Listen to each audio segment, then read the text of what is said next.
Okay, let's talk a little bit about two of the characters in this story. From the characters of Sherlock Holmes, A Study in Scarlet by Sir Arthur Conan Doyle, and this is from the Sherlock Characters Weebly.com. So our first character is Inspector G. Lestrade, or Mr. Lestrade, is a fictional character appearing in several of Sherlock Holmes' stories written by Sir Arthur Conan Doyle. Doyle used the name of a friend from his days at the University of Edinburgh, a St. Lucian medical student, Joseph Alexander Lestrade. Lestrade's first initial is revealed to be G.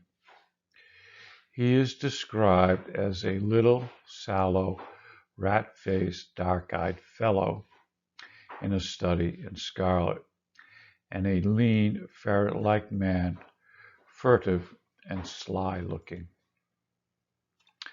Lestrade is somewhat difficult to pin down as a character. His impatience with Holmes clashes with his kindness to clients, and his level of education appears limited. Despite being described uncharitably by Dr. Watson, Lestrade is pleasant to him, even implying to Watson in a comic way that he doubts Holmes' sanity. He uses basic working class language without embellishments, and occasionally arcane words. He describes himself as being no chicken for inexperience.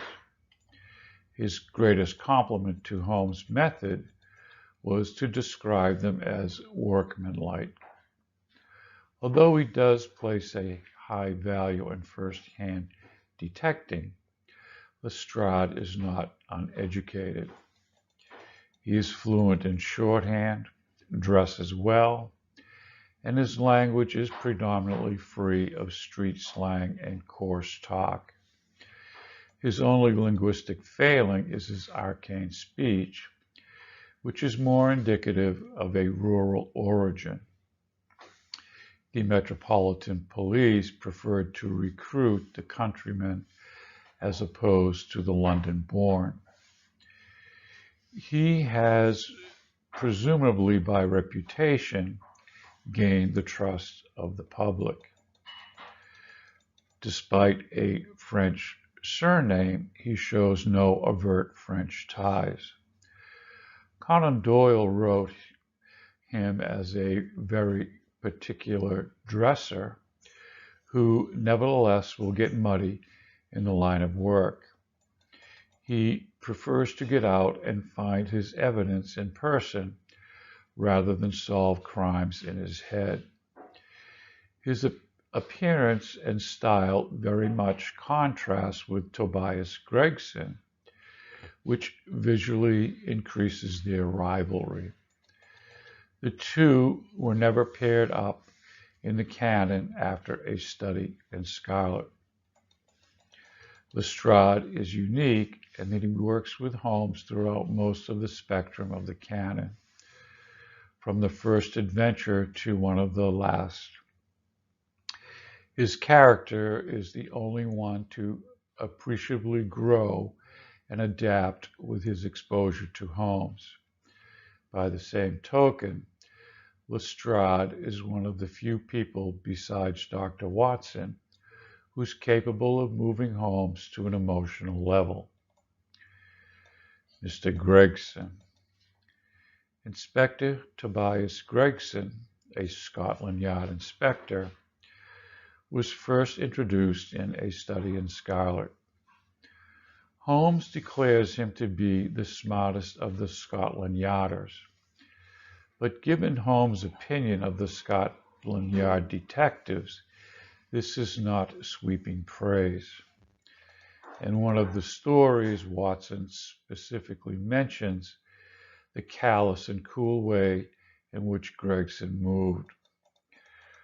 Gregson first appears in A Study in Scarlet and is the polar opposite of another yarder Doyle created, Inspector Lestrade.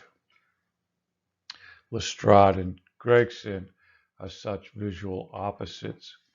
It indicates the barrier Doyle drew between them to emphasize their professional animosity. Gregson is tall, fair-haired, in contrast to the shorter Lestrade's dark features and fat, square hands. Of all of the Yarders, Gregson comes the closest to meeting Sherlock Holmes on intellectual grounds.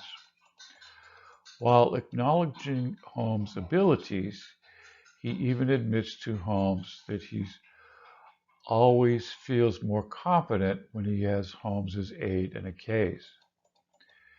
He also has some regrettable human flaws. During a study in Scarlet, he publicly laughs at Lestrade's incorrect assumptions, even though he himself is also on the wrong trail.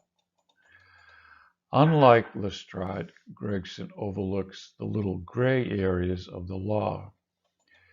In The Adventure of the Greek Interpreter, he overlooks Holmes breaking a window in order to enter a premises. The life of Mycroft Holmes, fellow lodger, is saved by this minor criminal act. Watson observes that our official detectives may blunder in the matter of intelligence, but never in that of courage. Gregson climbed the stairs to arrest this desperate murderer in the same absolute quiet and businesslike bearing with which he would ascend the official staircase of Scotland Yard. Okay, so that's a little bit about our two inspectors from Scotland Yard.